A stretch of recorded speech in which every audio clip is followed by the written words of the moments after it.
Hi, this is Ike from Groovy Entertainment. Today we're going to record a play for you. Today, record is the Jetsons' first family on the moon for 1977. So let's get started.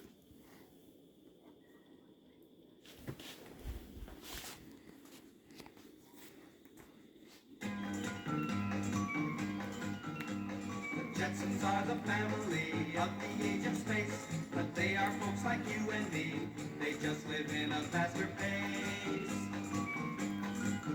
George Jetson is the family head. Jane is his faithful wife. With daughter Judy and Elroy, they lead a hectic life. The Jetsons fly in a rocket ship. They spend weekends on Mars. They make interplanetary trips in flying saucer cars. A futuristic life they lead with ultra-modern ways. But what the Jetsons wouldn't give for the good old days.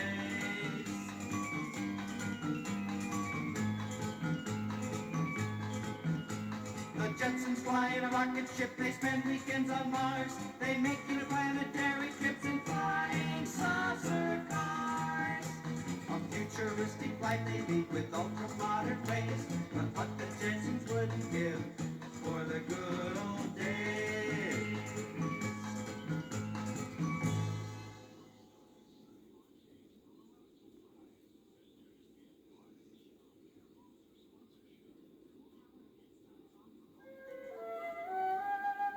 In the city of Futira, at the ultra-modern Spaceways Apartments, the Jetson family, Jane Jetson, her teenage daughter Judy, her small son Elroy, and the family pooch Astro are waiting for the head of the family, George Jetson, to return from a hard day's work pushing buttons at the Space Lease rocket factory. Gee, Mom, I wish Pop would get home from work.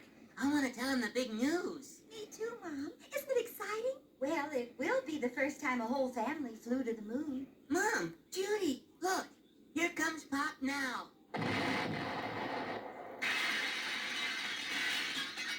Good old Pop. He's always in such a hurry to get home to his dear little family that he breaks the sound barrier. Yes, but I wish he'd stop making those sonic booms.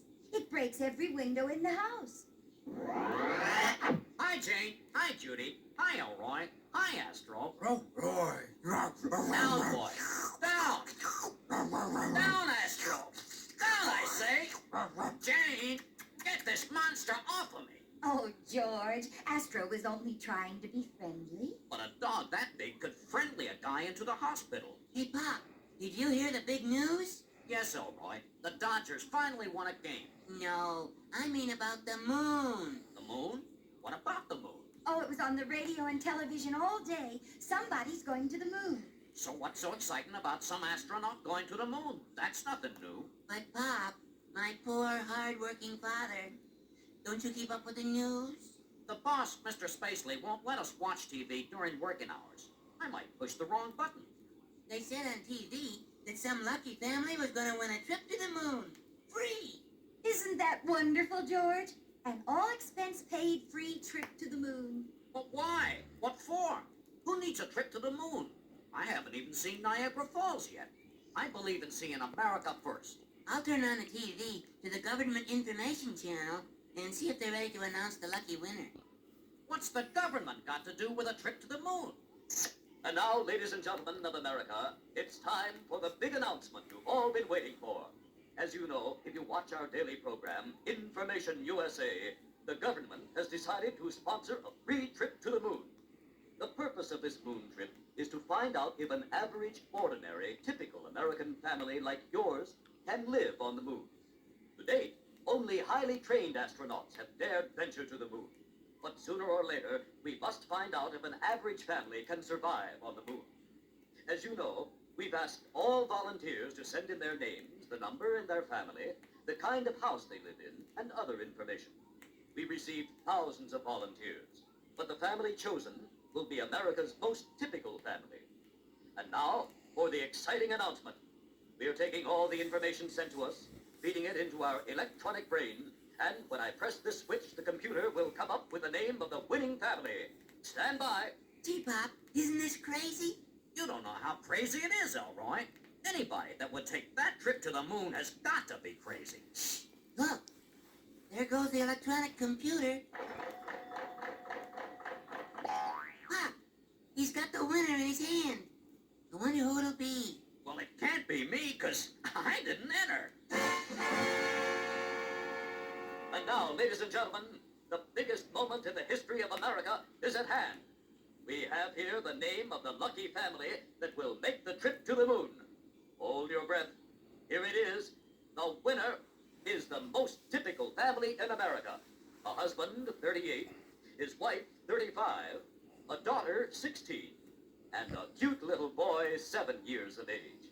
Oh, yes, and one dog. George, that's the size of our family. Yeah, but it can't be us because we didn't enter. I'm too smart for that. And now, the name of the winning family, America's first family on the moon, the family of George Jetson. I gotta have my ears checked. Sounded like he said George Jetson. George Jetson? Jane, that's me. Us. Wow, Pop, we won! We won! What do you mean we won? We didn't even enter the contest. I've been meaning to talk to you about that, Pop. About what, Elroy? Well, I cannot tell a fib. I entered our name in the contest. Elroy, why? Well, I just thought it might be kind of fun to go to the moon. Well, we're not going, and that's that. Oh, it would be wonderful, George. We feel like Columbus when he discovered America. Have you lost your mind, Jane? It's dangerous, and it's ridiculous. I'll call the government up and explain it's all a horrible mistake. I'm not going to the moon. Mr. Spacely would fire me. It's probably the government man now. George Jetson. Oh, hiya, Mr. Spacely. Oh, I'm proud of you, George. All of us here at Spacely Sprockets are proud to know a man so brave, so completely fearless, going to the moon. How about that? But, Mr. Spacely, I can't go to the moon. I got work to do. Nonsense, George, nonsense. We'll get somebody else to do your work for you. You just go to the moon and don't worry about a thing. But, boss, I'm not going. I wouldn't want to risk my family on a trip to the moon. George, those rockets are as safe as the freeways. Safer? But I'm not going, and that is final. What do you mean you're not going? We've already bought you a going-away present, and there's a big write-up coming out in the morning paper. All about the hero from Spacely's Sprocket Company. Oh, that publicity is worth millions. And you're not going to chicken out. And, by the way, George, there'll be a $5 a week raise for you if you get back. Bye. If I get back.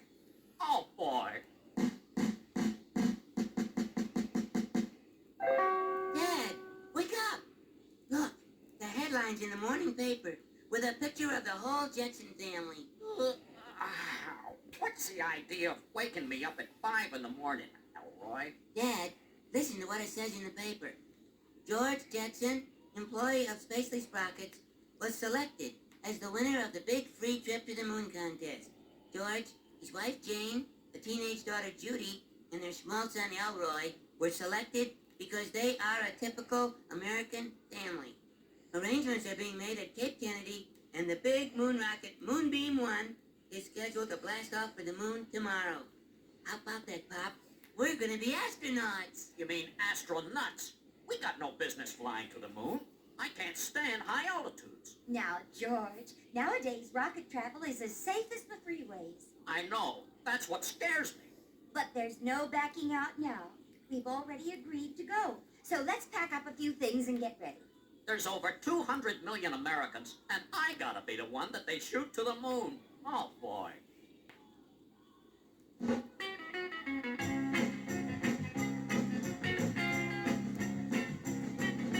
flipped our lids, we've all gone mad.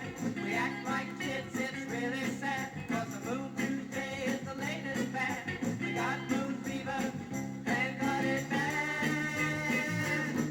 We're blasting off, we lift off soon. We're on our way up to the moon. 'Cause the moon Tuesday is the latest fad.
Isn't this a blast, Pop? Riding in a real jet helicopter? Frankly, I would have been happier taking the subway. High altitudes make my ears pop. Oh, George, if you can't stand a helicopter, how are you going to stand being up 250,000 miles when we go to the moon? Quit talking like that, Jane. You might scare the children. Oh, don't worry about us, Dad. Judy and I aren't scared of anything, are we? Hey, look. We're already coming into Cape Kennedy. Isn't this exciting, George? There's a big crowd of photographers and newsmen down there. And television cameras. Wow! I always wanted to be a television star, like Huckleberry Hound. Look, George, a welcoming committee. All the top brass. Wow! Look, Judy, what a keen rocket. Moonbeam 1. Just like Commander Cosmic on TV uses. Mr. Jetson, Yes, sir. I am Colonel Culpepper of the National Aviation and Space Administration. Pleased to meet you, Colonel. This is my wife, Jane, daughter, Judy, and son, Elroy. Jetson, I am so proud to know a man like you. Brave, Brave, fearless. fearless. It's like shaking hands with Columbus just as he set sail for the New World. Now tell me, Jetson, are there any questions you would like to ask before you blast off?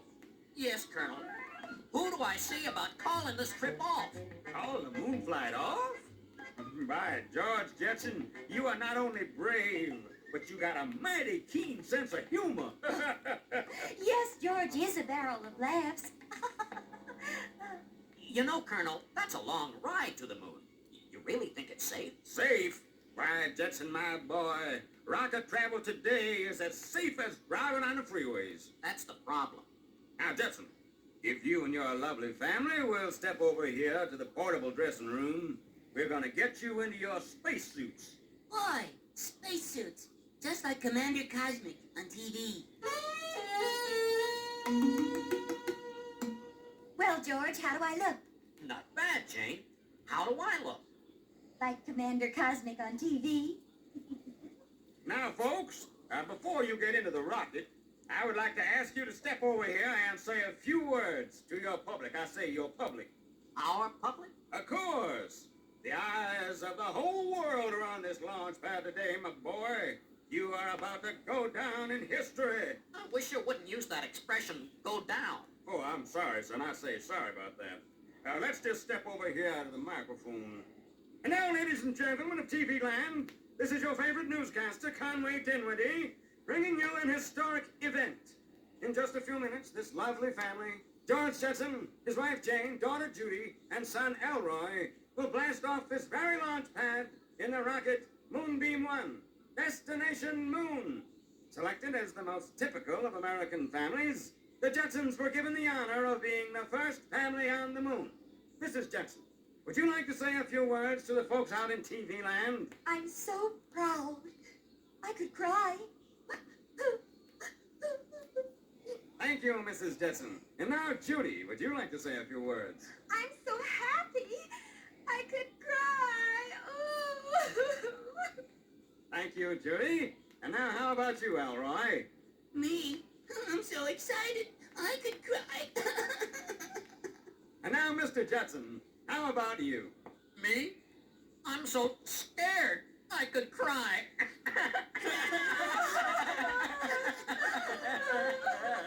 Well, folks, the time has come. I say the time has come. If you'll just step into the rocket here, you'll be strapped into position in your capsule.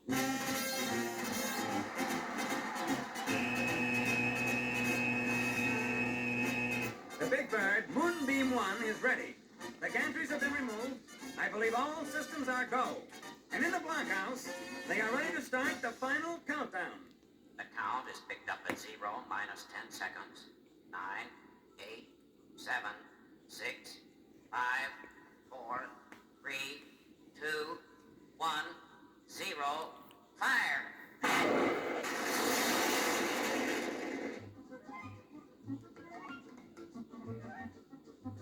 There she goes, ladies and gentlemen. A beautiful liftoff. The Moonbeam One's 5 million pound thrust lifted her straight up. She's climbing nicely. The first stage booster has just burned out and is separating from the Moonbeam One. They've reached escape velocity and are heading into the ionosphere. It looks like a perfect shot.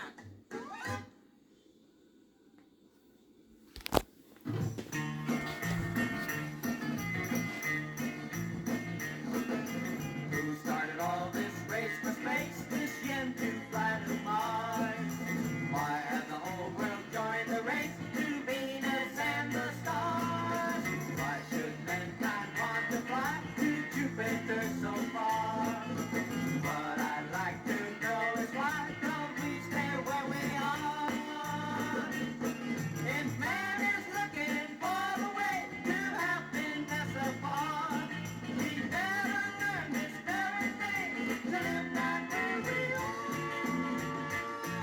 Oh, and I'd like to take a trip and through the heavens roam. I'd like to fly a rocket ship, but not too far from home. If man is looking for the way to happiness apart, we better learn this very day to live right where we are. Oh, and I'd like to take a trip and through the heavens roam. I'd like to fly a rocket ship, but not too far from home.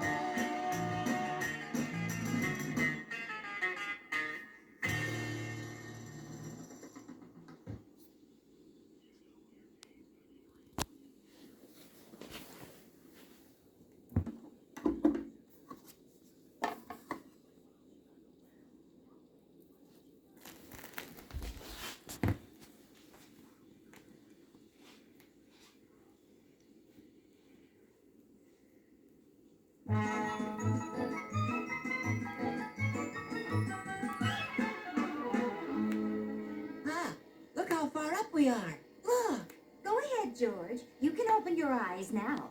Why? Why what, George? Why did I let him talk me into a crazy thing like this? Hey, look, Dad. It's dark outside. Must be night. No, Elroy. There's no day or night out here. It's always dark out in space. I don't care what people think. I'm gonna tell the pilot of this thing to take us back home. Where is the pilot, Dad? I'll go find him. Boy, wait till I tell the kids at school about flying to the moon. Jane, something's wrong. What's the matter, George? You look like you saw a ghost. I can't find the pilot. I've looked in every compartment from the nose cone to the engine room. Where's the pilot? Why don't you radio Cape Kennedy, Dad, and ask Colonel Culpepper? Good idea, Elroy. I'll do it. George Jetson in the Moonbeam 1, calling Cape Kennedy. Come in, Cape Kennedy. Come in, anybody. This here's Colonel Culpepper at Cape Kennedy. I say, come in, Moonbeam One. Colonel, I'd like to ask you a question. Go right ahead, son. I say, go right ahead. How you gonna learn if you don't ask questions? Colonel, we haven't got a pilot in this rocket ship. Now, simmer down, son. Sure you got a pilot. But we haven't. I looked all over this rocket. There's no pilot. Now, son, relax. I say, relax. You have got a pilot. Where is he? Why, he is right here at the controls. At the controls? What controls? Why, the rocket controls right here at Cape Kennedy. At Cape-Kennedy? I mean, Cape Kennedy? That's right, son. I say right. The Moonbeam One is an automatic pilot. We are handling the controls by radio from here at Cape Kennedy. Uh-oh. Our pilot is way down there, and we're way up here. Oh, boy.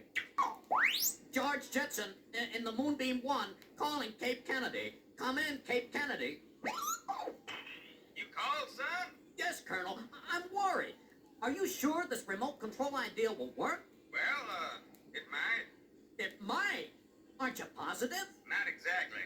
You see, son, we never tried it before. But don't worry. I said don't worry. I hardly ever make a mistake. Hardly ever. Oh, boy. Jetson, what is your position right now? My position? Well, if you must know, I'm kneeling. Good boy. I say good, boy. A little praying never hurt nobody. So long, son, and keep in touch now, you hear? Jane, look at this gauge, or speedometer, whatever it is. Do you see that? Sure, George. It says 10,000 miles per hour. Why? Why? That's too fast. I'll radio Cape Kennedy. George Jetson in the Moonbeam 1, calling Cape Kennedy. Come in. This here's the colonel, son. What's your problem? You gotta slow this thing down. We're going over 10,000 miles an hour. We could get arrested. Quit fretting, son. I say quit fretting. We was just getting ready to slow you down anyhow. You were? Good. I'm not much at speeding, you know. We're ready to reverse your rocket so we can turn the moonbeam around. Turn it around? Great. Then we're coming home. Not exactly, boy. You see, we gotta turn the rocket around so as we can land you on the moon. Any questions? Yes. Couldn't we just call this whole thing off? I don't want to see the moon. I've seen it. Stand by, son. I can't talk now. We got work to do. We wouldn't want that rocket to crash. You wouldn't. Pop, Mom, look how big the moon is. It's bigger than the Earth. Not really, Elroy. It just looks bigger because we're closer to it. Stand by, folks. Slip into your spacesuits, strap yourself into your seats, fasten your seat belts, because we are going to set you down on the moon.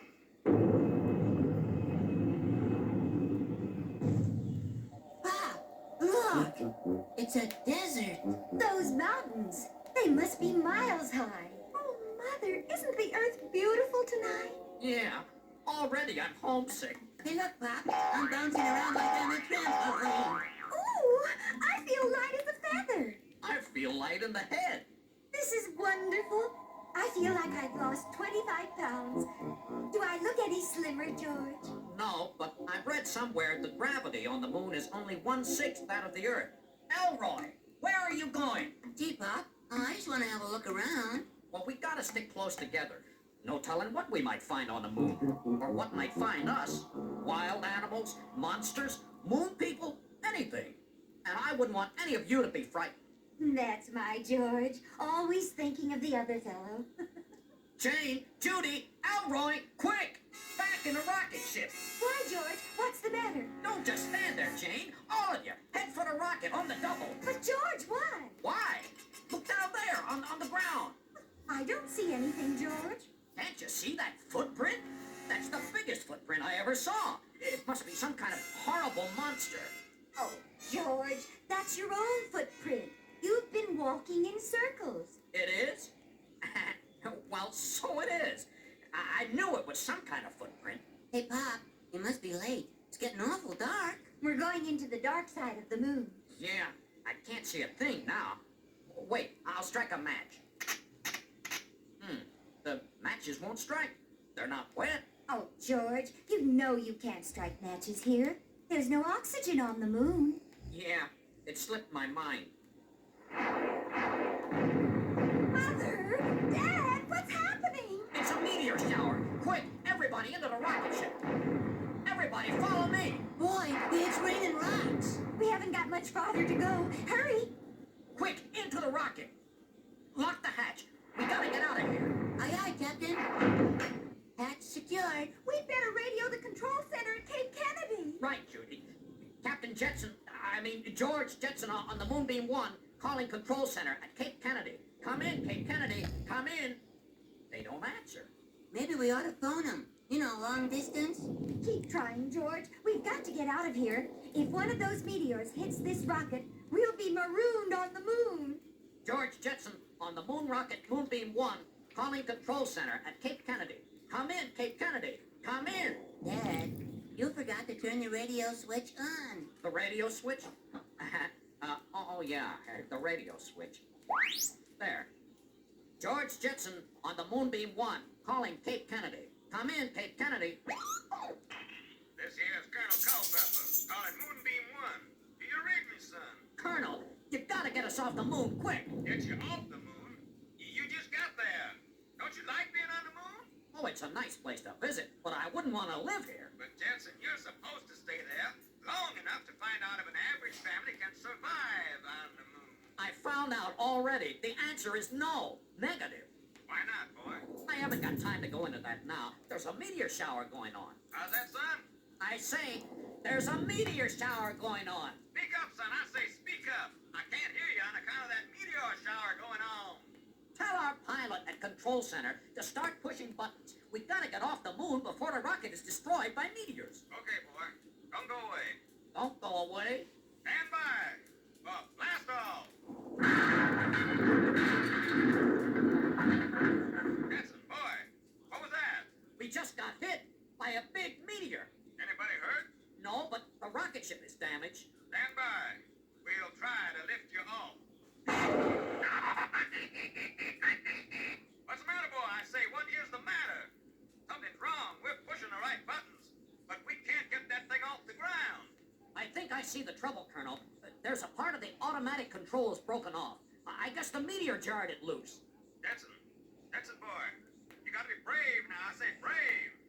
I don't know how to tell you this, but... Don't tell me. I couldn't stand the bad news. What's wrong, Pop?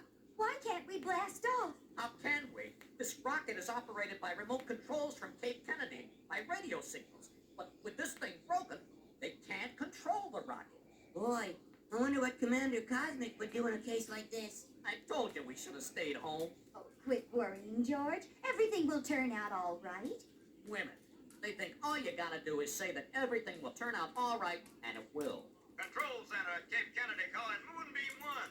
Come in, Jetson. Jetson here. Jetson, I say Jetson. We think we got a way to get you back to Earth. You have? Hear that, Gene? They're gonna get us home. How, Colonel? Well, it may not work, but we can try. Colonel, I'll try anything. You name it. Well, are the manual controls still okay? Yes, Colonel. They look okay. Why? Well, we're gonna try something. We're gonna radio you instructions. Now, you do exactly what we tell you, and you may make it back to Earth. You mean you want me to fly this thing? Right. But, Colonel, I flunked my driver's license test 3 times. I can't fly a rocket. How do you know, boy? I say, how do you know? Till you tried. Now, stand by. Pay attention, boy. Oh, boy. George Jetson, an astronaut. Wow, Pop's gonna be a spaceman. Wait till the kids at school hear about this. What'll I do, Jane? Do exactly as the Colonel says. What else can we do? Okay. George Jetson standing by, sir. What are your instructions? All right, Jetson. You got the whole control panel right in front of you. All the controls are marked. So here's what you do. First, flip on the hydraulic booster fuel injection switch. Turn the electronic digital computer valve clockwise. Switch on the automated orbital rectifier gauge. Aye, aye, sir. Then what? Now throw it into gear. Push in the clutch. Let the brake off. Release the clutch. And away you go. Stand by, everybody, and fasten your seatbelts. We're blasting off. Boy, Dad sure is a keen astronaut. He handles a rocket ship just like Commander Cosmic. Nothing to it, Elroy, once you learn the gear shift. Gee, Pop, can I be your co-pilot? Sure, Elroy. I'll go check the fuel gauges in the back. Hey, I never noticed that door before. Wonder what's in there. I'll just open it and see. Nothing but a little bitty old room. Hey, there's another door. I'll just open it and... Uh-oh, I'm outside! Help! Okay, Elroy. Want to handle the controls? Elroy. Hey, Elroy. Where's Elroy? Elroy! He's gotta be in the rocket someplace. Mother, look! What is it, Judy? It's Elroy, floating along outside the rocket. Elroy! George, Elroy's outside the rocket. Well, tell him to get back in here before he catches cold. Outside? Elroy! George, what are we going to do? You take over the controls, Jane. Just keep the course we're on. I'll grab a tether and try to pull Elroy back in. Poor Elroy, he's floating in space. Elroy! Where are you, Elroy? Oh, there you are, in back of the rocket. Switch on your radio, Elroy. Okay, Dad, it's on. Don't move around any more than you have to. I'll jet myself over to you. Easy now. Steady, boy. Steady.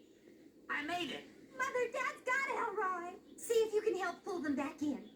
And be careful, Judy. Okay, Mom.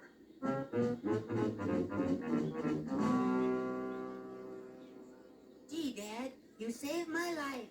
Just like Commander Cosmic on TV. Oh, it's nothing any real spaceman wouldn't have done.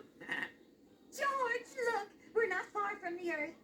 Home sweet home. I'll take over now. Cape Kennedy calling rocket ship Moonbeam 1. Come in, Jetson. Jetson here. We are ready to start reversing the rocket and try for a landing. Try? Oh, boy. Now, don't be nervous, son. I say do not be nervous. Just follow instructions. Ready? Ready, Colonel. First, you switch on the stabilizer.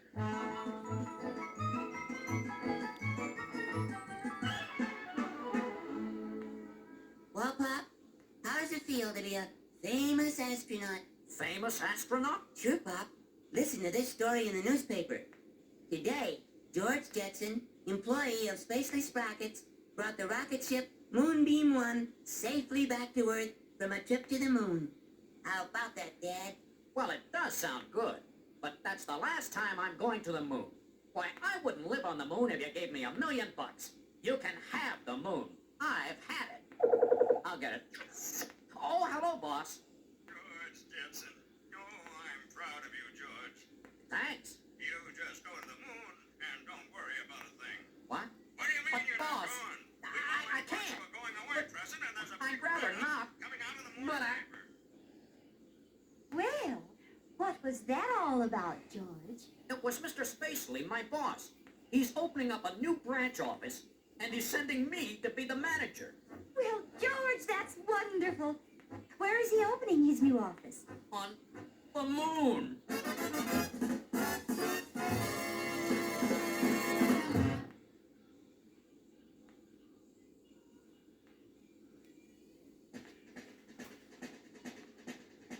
We pick the countdown up again. We start at 25. 15 seconds. Now it's 10. Will I get back alive? Then I hear the final word. I know I'm on my way. 0. I'm off like a bird. Where to? They wouldn't say. I don't know why I'm out in space, far from my native land. I'd rather be some other place. For instance, Bedrock Land. I don't know why that they picked me for a rocket engineer. I'm sure that it is plain to see. I didn't volunteer. But here I am, an astronaut. Oh, what a sticky wicket. I wouldn't really mind it, but I've got a one-way ticket. Uh-oh, I think something went wrong. Help! Help! Help!